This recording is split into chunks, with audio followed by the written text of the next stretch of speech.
नमस्कार. संस्कार चौमायेची and blog चॅनलमध्ये सर्वांचे स्वागत आहे. आज आपण पिवळ्या वांबीची रेसिपी बनवूया. ही बघा, ही पिवळी वांब आहे. मी स्वच्छ धुवून ठेवलेली आहे. आता तुम्हाला मी मसाले दाखवते.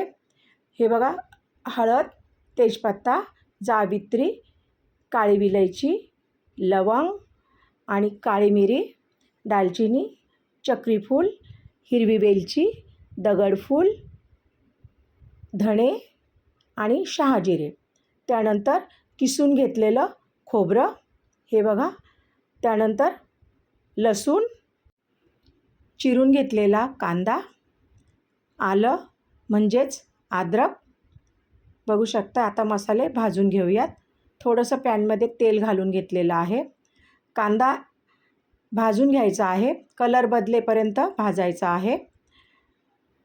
कांद्याचा कलर बदललेला आहे. आता आपण काढून घेऊयात. हे बघा, या प्रकारे आपण कांदा भाजून घ्यायचा आहे. भाजून झालेला आहे कांदा, बघू शकताय तुम्ही. आता आपण लसूण भाजून घेऊया.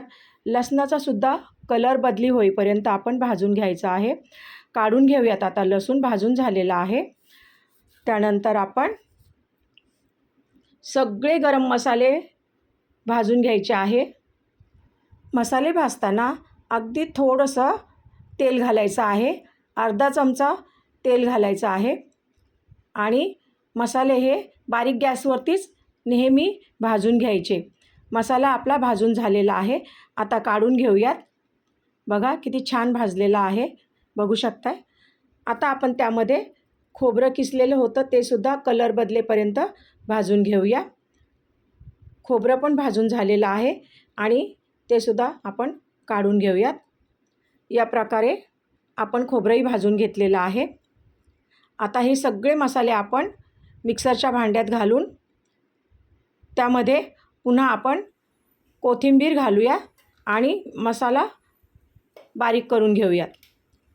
चला, हे बघा, अशा पद्धतीने आपण मसाला बारीक करून घेतलेला आहे. टोमॅटो प्युरीसुद्धा बारीक करून घेतलेली आहे. आणि आता पॅनमध्ये तेल घालायचं आहे. त्यामध्ये कढीपत्ता घालून घ्यायचा आहे. कढीपत्ता तडतडला की त्यामध्ये आपण अगदी अर्धा कांदा चिरून घ्यायचा आणि तो पॅनमध्ये ॲड करून घेतलेला आहे. कांद्याचा हलकासा कलर बदलला की त्यामध्ये आपण मच्छी घालून घ्यायची आहे. वांबीचे तुकडे आपण सर्व घालून घेतलेले आहे आणि अगदी हलक्या हाताने आपण फिरवून घ्यायचे आहे. वाम मासे म्हणतात, कुणी वाम मच्छी म्हणतं आणि आम्ही तर मच्छीच बोलतो. हे बघा, 2 ते 3 मिनटं छानपैकी असं फिरवून घ्यायचे आहे. आणि आता त्यावरती आपण 2 मिनटासाठी झाकण ठेवून घ्यायचं आहे. चांगली वाम वाफवून घ्यायची आहे 2 मिनटं. हे बघा, 2 मिनटं झालेली आहे. वांब आपली वाफवून झालेली आहे. आता आपण फिरवून घेऊया आणि लगेचच बघा वांबीला पाणी सुटलेलं आहे. आता आपण एका बाऊलमध्ये ही सर्व वांब काढून घेऊयात, बघू शकताय. आता त्याच पॅनमध्ये आपण तेल घालूया. तुम्हाला हवं तेवढं तुम्ही तेल घालू शकताय. त्यामध्ये कढीपत्ता घालूयात. कढीपत्ता तडतडला की त्यामध्ये आपण वाटून घेतलेला मसाला ॲड करून घ्यायचा आहे. मसालासुद्धा आपण तेलामध्ये छानपैकी असा भाजून घ्यायचा आहे. हळद घातलेली आहे 1 चमचा. हे सर्व मसाले छानपैकी असे एखाद्या मिनिटभर मिक्स करून घ्यायचे. तुमच्या आवडीनुसार तुम्ही लाल तिखट घालू शकताय. मी 1 चमचा लाल तिखट घातलेला आहे. मसाला छानपैकी असा मिक्स करून घ्यायचा आहे आणि 2 मिनटासाठी आपण त्यावरती झाकण ठेवायचे आहे. बघू शकताय 2 मिनटं झालेली आहेत. मसाला वाफवून घेतलेला आहे आपण. त्यामध्ये टोमॅटो प्युरी घालून घ्यायची आहे. टोमॅटो प्युरीसुद्धा छानपैकी मिक्स करून घ्यायची. पुन्हा आपण 2 मिनटासाठी झाकण ठेवायचं आहे. 2 मिनटं झालेली आहे. मसाल्याला तेल देखील सुटलेलं आहे. मसाला भाजून रेडी झालेला आहे. छानपैकी असा फिरवून घ्यायचा आहे आणि मग त्यामध्ये आपण मिक्सरचं भांडं धुतलेलं आहे. अर्धा ग्लास पाणी आहे त्यामध्ये, ते मिक्स करून घेऊयात. आणि फिरवून घेऊया एखाद्या मिनिटभर. तुम्हाला जेवढी ग्रेव्ही हवी असेल तेवढं तुम्ही पाणी घालू शकताय. आता मी गरम पाणी करून घेतलेलं आहे, ते गरम पाणी मी घालणार आहे. आम्हाला ग्रेव्ही जेवढी हवी आहे तेवढं मी गरम पाणी घालणार आहे. तुम्हाला तुमची जेवढी माणसं असतील तेवढं तुम्ही गरम पाणी घालू शकताय. आणि थोडंसं असं एखादा मिनिटभर ढवळून घ्यायचं आहे गरम पाणी घातल्यानंतर. त्यानंतर आपण चवीनुसार मीठ घालायचं आहे. झाकण ठेवून कालवण चांगलं उकळवून घ्यायचं आहे. बघू शकताय तुम्ही छानपैकी उकळी आलेली आहे.